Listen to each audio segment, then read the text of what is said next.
आज का जो हमारा टॉपिक है क्लास नाइन्थ के केमिस्ट्री का है मैटर इन आवर सराउंडिंग्स। ये एनसीईआरटी बुक का फर्स्ट चैप्टर है हमारा। सबसे ईजीएस्ट चैप्टर है ये क्लास नाइन्थ के एनसीईआरटी का सबसे ईजीएस्ट चैप्टर। देखते हैं इसके टॉपिक्स को, हम कौन कौन से टॉपिक्स को हम कवर करेंगे आज। इस चैप्टर के जो टॉपिक्स हैं, पहला है हमारा इंट्रोडक्शन ऑफ मैटर। ठीक है, मैटर के इंट्रोडक्शन को देखेंगे, आखिरकार वो बहुत ज़रूरी भी है, हमें बेस भी तो पता होना चाहिए हम पढ़ने क्या वाले हैं। Physical nature of matter, characteristics of particles of matter, state of matter. State of matter जानना बहुत ज़रूरी है। Can matter change it's state. ठीक है, इवापोरेशन। ये जो छः टॉपिक जो है हमारे पास, इसको हम कवर करेंगे। अपने नोटबुक लेके बैठ जाइए अपने साथ, देखते हैं आगे। Introduction of matter. तो इंट्रोडक्शन ऑफ मैटर देखते हैं, ये क्या कहता है। Anything that has mass and occupies space is called matter. Matter matter ये वो वाला मैटर नहीं है भाई, मैटर हो गया वो वाला मैटर नहीं है। मैटर ये space and mass. Space as mass को हम कैसे समझेंगे, एग्जाम्पल से ऐसा समझो, mass plus space is equals to matter, यही है ना यहाँ पे। ठीक है, ऐसा कुछ भी आपके आसपास जो पंखा, पेन, टेबल, आपके घर पे बॉटल, फ्रिज, टीवी, कुछ भी जो एक स्पेस ले और जिसका मास हो। ठीक है, अभी आपके हाथ में शायद नोटबुक हो, तो उस नोटबुक का भी स्पेस हो, ठीक है, और मास हो उसमें भी, तो वो भी मैटर है। ठीक है, एक एग्जांपल ये है, बुक है, मैंगो है, बॉल है, कुछ भी, क्रिकेट भी हो सकता है, क्रिकेट बैट भी हो सकता है, सॉरी। ठीक है, कुछ भी वो मास है। Mass plus space is equals to matter, बस ऐसा समझना है। एग्जाम्पल भी समझ गए आप। ये बहुत इजी चैप्टर है, इसी तरह हमें आगे बढ़ना है। देखते हैं अगला टॉपिक। मैटर की अब कुछ प्रॉपर्टीज़ के बारे में बात कर लेते हैं, है ना। इसके दो प्रॉपर्टीज़ है, फिजिकल और केमिकल। केमिकल हम अगले चैप्टर में देखेंगे। फिजिकल इसकी बहुत सारी प्रॉपर्टीज़ है जो इसी चैप्टर में हम देखेंगे। ठीक है, सबसे पहला यहाँ पे टॉपिक है प्रॉपर्टीज़ का, क्या कहता है। Matter is made up of particles.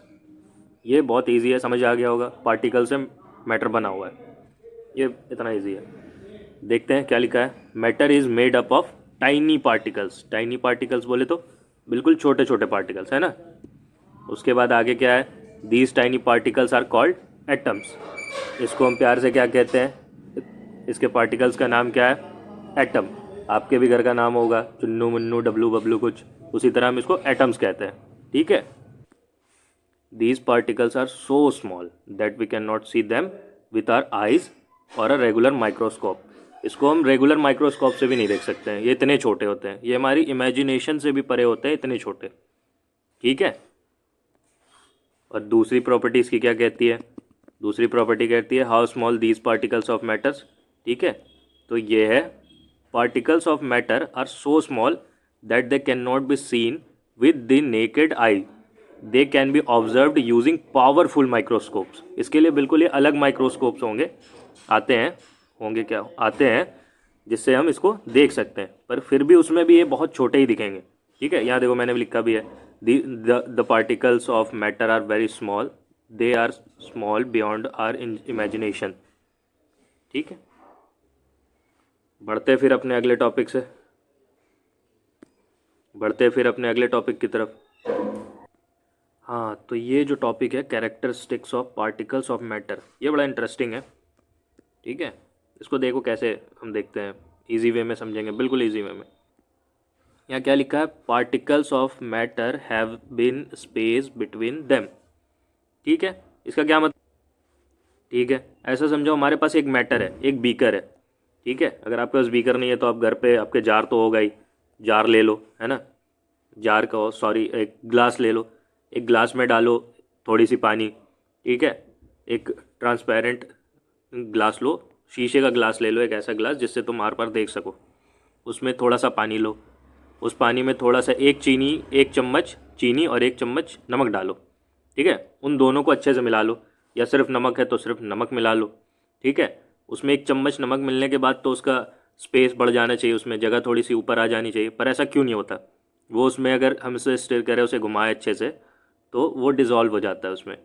तो डिज़ोल्व हो जाता है, उसके बाद क्या होता है, जैसा अभी मैंने बताया था, स्पेस बिटवीन देम, भले ही वो दिख ना रहा हो, ठीक है, पर उसमें स्पेस है अभी भी, ठीक है, जार में नमक उसी में है अभी भी, पर वो डिज़ोल्व हो चुका है इतने छोटे पार्टिकल्स में जिसको हम देख भी नहीं पा रहे हैं, ठीक है, और उसने अपनी जगह बना ली है वहाँ पे, ठीक है। यहाँ पे एक मैंने फिगर भी लगा रखा है, आप इसको भी देख सकते हैं, है ना। देखो वाटर है इसमें, ऐड सॉल्ट, इसमें जब हमने नमक ऐड किया, सॉल्ट भले ही नीचे आ चुका है, इसमें दिख रहा है ऐसा, ठीक है। जब हमने इसे मिक्स किया तो अब ये सेम जगह पे है, जितना पानी का लेवल था, पानी का लेवल अब भी उतना ही है, नमक इसमें एडजस्ट हो चुका है, बस इतना समझ लो, ठीक है। Particles of matter are in constant motion, ये एक मोशन में बस रहता है। अच्छा से मोशन चैप्टर तो आपने पढ़ा ही होगा, ये एक मोशन में चलता रहता है, बिल्कुल ही कांस्टेंट मोशन में। अगला टॉपिक देखते हैं क्या था हमारा, डिफ्यूज़न। बहुत ही, डिफ्यूज़न को समझने से पहले एक एग्जांपल के थ्रू समझते हैं, ठीक है। आपने कभी अपने बॉडी पे परफ्यूम तो लगाया ही होगा, वो परफ्यूम की स्मेल आसपास कैसे आ जाती है हमारे, वो जो पार्टिकल उसमें था ना वो बिल्कुल कांस्टेंट मोशन में था, अभी जैसा मैंने बताया था वो कांस्टेंट मोशन में बिल्कुल घूमता रहता है। और डिफ्यूज़न आपने बायोलॉजी में भी पढ़ा होगा, चैप्टर है उसका एक, ठीक है। तो वो एक कांस्टेंट मोशन में घूमता रहता है, सेम यही चीज़ यहाँ भी हमें बताई गई है। The mixing of a substance with another substance, ठीक है, जो दूसरे सब्सटेंस है, ड्यू टू द मोशन और movement of its particle is called diffusion. बिल्कुल सिंपल था, जैसा कि एग्जांपल दिया मैंने, ठीक है। वो बिल्कुल एक कांस्टेंट मोशन में घूमता है, जिसके कारण हमें स्मेल भी आती है, वो पार्टिकल हमारे नाक तक पहुंचता है, ठीक है। दूसरा क्या है, diffusion can take place in gases, liquids and solids, ठीक है। इसका क्या मतलब है, डिफ्यूज़न सिर्फ गैसेज में नहीं होता, ये सॉलिड लिक्विड्स में भी होता है, ठीक है। एक बात बहुत अच्छे से याद रखना, यहाँ से ये क्वेश्चन आ सकता है, ठीक है। जो गैसेज होते हैं, गैसेज में डिफ्यूजन बहुत तेज़ होता है। एक एग्जांपल लो आप, आपने कभी अगरबत्ती तो जलाई ही होगी, है ना, अगरबत्ती हो गई, कुछ लोग हैं बहुत से ऐसे हमारे देश में, महान बंधु भाई बंधु हैं हमारे, जो सिगरेट भी जलाते हैं, ठीक है। तो उसमें से जो स्मेल आती है हमारे तक कैसे आती है, वो बहुत तेज़ आती है, वो बहुत जल्दी घुल के आती है हमारे तक, ठीक है। पर लिक्विड के अंदर डिफ्यूज़न तेज़ होता है, बिल्कुल भी नहीं, गैसेस के कंपेयर में कम होता है, या कह सकते हैं बहुत कम होता है, पर कम होता है। आपने कभी आपने कभी डीओ तो यूज़ किया ही होगा, डीओ किस में होता है, वो लिक्विड में होता है, पर क्या डीओ की स्मेल आती है उतनी, लिक्विड की स्मेल उतनी आती है, उतनी नहीं आती। पर वो जब गैस के थ्रू आती है ना हमारे तक डिफ्यूज़न में, तो वो बहुत तेज़ हमारे तक स्मेल पहुंचता है एज कंपैरिजन ऑफ लिक्विड, है ना। और इमेजिन करो बहुत सारे जो डीओज होते हैं वो सॉलिड के फॉर्म में होते हैं, और सॉलिड की क्या हमें स्मेल आती है, बहुत कम आती है। इस पॉइंट को बिल्कुल भी नहीं भूलना है, ये जो है ये बहुत ही इंपॉर्टेंट पॉइंट है, इससे क्वेश्चन आ सकता है, ठीक है। इसको अच्छे से नोट कर लो, या फिर अपने लैंग्वेज में वो वीवीआई लिख लो, वेरी वेरी इंपॉर्टेंट लिख लो, जो करना है करो, पर इसको याद रखो। तो क्या समय याद रखना है इसमें, जो डिफ्यूज़न जो होता है वो गैसेस के अंदर बहुत तेज़ होता है, और सबसे कम किस में होता है, सॉलिड्स के अंदर, ठीक है। स्टार मार्क कर लो, जो करना है करो भाई, इसको याद रखो। अभी किस्सा यहाँ ख़त्म हुआ नहीं है, अभी हमारे पास एक और चीज़ बाकी है। अब देखो, जब कोई भी पार्टिकल अगर मूव करता है तो उसके अंदर होता है काइनेटिक एनर्जी। क्या होता है, काइनेटिक एनर्जी, ठीक है, इसको याद रखना है, काइनेटिक एनर्जी होता है। अगर आपकी मम्मी ने कहा है आपसे कि आप बाज़ार से सब्ज़ी ले आओ, तो आप अगर मूव करके वहाँ तक जा रहे हो ना, तो आपके अंदर एक काइनेटिक एनर्जी है, तभी आप मूव कर पा रहे हो। सेम उसी तरीके से पार्टिकल्स जो है वो मूव कर पाते हैं, तो उसके पास क्या होता है, काइनेटिक एनर्जी होता है ना। इसी तरीके से energy possessed due to the motion of particles is called kinetic energy, ठीक है। और एक प्लस वाली बात याद रखना, काइनेटिक एनर्जी अगर हमारी ज़्यादा होगी तो हमारा मोशन भी ज़्यादा होगा, है कि नहीं, मोशन ज़्यादा होगा। एक और टॉपिक है, वो क्या है, एक और लाइन है यहाँ पे, higher temperature increase the kinetic energy. तो अगर क्या मैं टेम्परेचर ज़्यादा दूंगा तो काइनेटिक एनर्जी इंक्रीज होगी, बिल्कुल होगी। मतलब टेम्परेचर ज़्यादा होता है तो काइनेटिक एनर्जी ज़्यादा होती है, और अगर काइनेटिक एनर्जी ज़्यादा तो डिफ्यूज़न ज़्यादा, ये फंडा है यहाँ पे। अब इसको सिंपल यहाँ पे ऐसे समझो, ठीक है, थोड़ा सा स्पेस ले लेता हूँ मैं ताकि आपको समझ आए, समझा पाऊँ। तो क्या मैं यहाँ ऐसा लिख सकता हूँ कि टेम्परेचर बढ़ा दो और काइनेटिक एनर्जी बढ़ जाएगी, जिसके कारण डिफ्यूज़न बढ़ जाएगा, है ना, डिफ्यूजन बढ़ जाएगा। तो क्या ये पूरी इक्वेशन आपको समझ आई, ये क्वेश्चन पूछा गया था। कहाँ पूछा गया था मैं बता रहा हूँ। तो क्वेश्चन ये था कि जब हम खाना घर पे बनाते हैं तो क्या उसकी खुशबू बहुत तेज़ आती है? बिल्कुल आती है। और जब खाना बन जाता है तो उसकी खुशबू बहुत कम हो जाती है।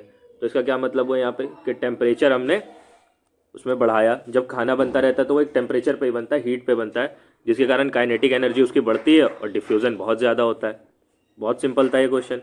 इसे इसी तरीके से वहाँ एग्ज़ाम में भी लिखना है हमें। चलो चलो अब इसको ख़त्म करना है, आखिरी प्रॉपर्टी की तरफ बढ़ते हैं, है ना। हाँ, तो ये है characteristics of particles of matter. यहाँ क्या कह रहा है हमें? Particles of matter attract each other. ठीक है, समझ नहीं आया? रुको, ऐसे समझते हैं इसको हम। ये मान लो मैटर है हमारे पास एक, है ना। ये मान लो एक मैटर है हमारे पास, इसके अंदर कुछ पार्टिकल्स है। देखते हैं जल्दी जल्दी हम। कुछ पार्टिकल्स है इस पे। अब इनके बीच में एक फोर्स ऑफ अट्रैक्शन होगा, FOA। ठीक है, नहीं समझे अभी भी? मतलब ये इससे जुड़ा रहना चाहता है, ये इससे जुड़ा रहना चाहता है, ये इससे जुड़ा रहना चाहता है, ये इससे, इसी तरीके से सब एक दूसरे से जुड़े रहना चाहते हैं। टॉपिक से हट के एक बात जान लो, अभी जो आपके दोस्त है ना, इन दोस्तों के साथ इसी तरह जुड़ के रहो, क्योंकि क्लास 10th के बाद पता नहीं वो किस स्कूल में जाएंगे, कॉलेज में जाएंगे, उनके स्ट्रीम्स अलग हो जाएंगे, साथ रहोगे नहीं रहोगे कुछ पता नहीं है। टॉपिक पे वापस आ जाओ, ज़्यादा इमोशनल भी नहीं होना वरना पढ़ाई नहीं हो पाएगी तुमसे। हाँ, तो ये एक दूसरे को होल्ड करके रखा है इस लोगों ने, ठीक है। इसको प्रूव कर लो, है ना। प्रूफ कैसे करें इसको? एक एक बर्फ़ लो, ठीक है, और पानी लो। बर्फ़ लो, ठीक है, मुझे बर्फ़ उतनी ड्राइंग अच्छी नहीं है मेरी, तो बर्फ़ लो, है ना, और पानी लो। एक लो वाटर पेपर। वाटर पेपर क्या होता है? जब हम पानी को गर्म करते हैं तो उसमें से वो भाप निकलती है ना, वो वेपर निकलता है ना ऐसे। ये वो है, ठीक है, समझ जाओ बस, ड्राइंग उतनी अच्छी नहीं है मेरी। तो ये क्या हो गया? ये हो गया आइस, ये हो गया वाटर, और ये हो गया वेपर, है ना। अगर मैं कहूँ तुमसे कि तुम वेपर से हाथ निकाल लोगे अपना, उसके ऊपर से हाथ निकाल लोगे? बिल्कुल निकाल लोगे। मैं अगर बोलूँ पानी में अपना हाथ डाल लो, पानी से हाथ निकाल लो, निकाल लोगे? बिल्कुल निकाल लोगे। बचपन में हम करते थे ना, बाल्टी में हाथ डाल के यूँ पानी का सैलाब बनाना, बवंडर बनाना। सेम उसी तरह पानी में हाथ डाल के निकाल सकते हैं। पर पानी को घुमाते वक्त ना थोड़ी सी एनर्जी लगेगी हाथ में, है ना, एनर्जी लगेगी वहाँ पे। पर यही चीज़ अगर वेपर में करो, एयर में करो, तो वहाँ एनर्जी नहीं लगेगी। पर अब अगर बर्फ़ में करोगे ये चीज़ को, बर्फ़ में, तो ये होगा? नहीं होगा। क्यों नहीं होगा? पहली चीज़ तो ये कि आइस जो है वो, ठीक है, आइस जो है वो सॉलिड है ना, सॉलिड है। और ऐसा क्यों हो रहा है?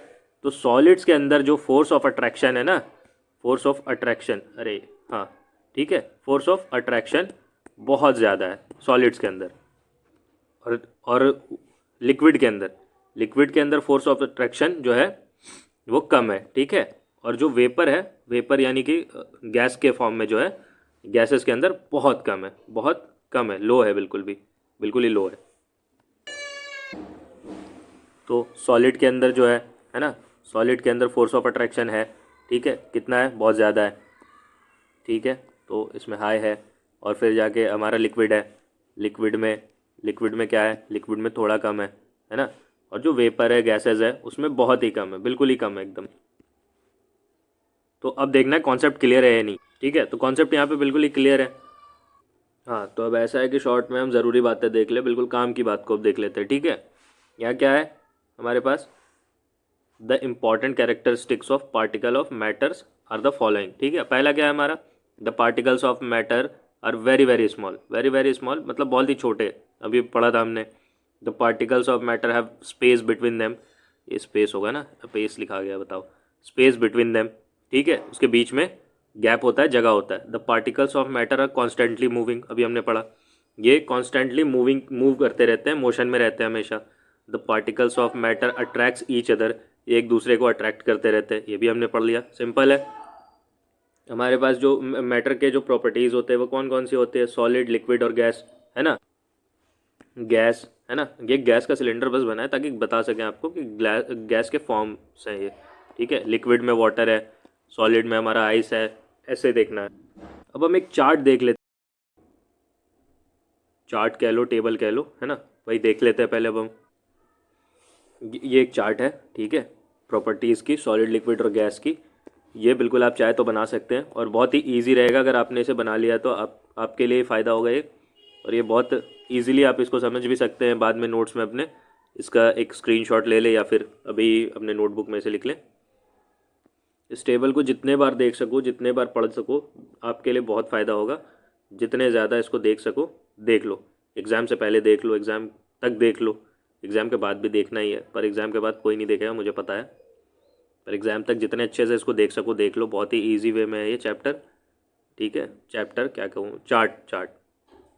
इसे इतना देख लो, इतना देख लो, इतना देखा, इतना देखा जितना देखा जा सकता था। इस चैप्टर में बस इतना ही था, ठीक है। इसको बिल्कुल अच्छे से पढ़ लो, डिफ्यूज़न बिल्कुल अच्छे से पढ़ लो और एग्ज़ाम दे दो अच्छे से। एनसीईआरटी बुक की क्वेश्चन है, अच्छी आएगी। डिफ्यूज़न से आना ही आना है, हो सकता है, पॉसिबिलिटीज़ है, मैं कंफर्म भी नहीं बोल सकता हूँ, पर पॉसिबिलिटीज़ है कि आ जाए इससे, ठीक है। 2019 में भी ये रिपीट हुआ था, 20 में भी ये आया था, ठीक है। आगे देख लो, अब रिपीट हो सकता है पैटर्न अगर चेंज हुआ तो।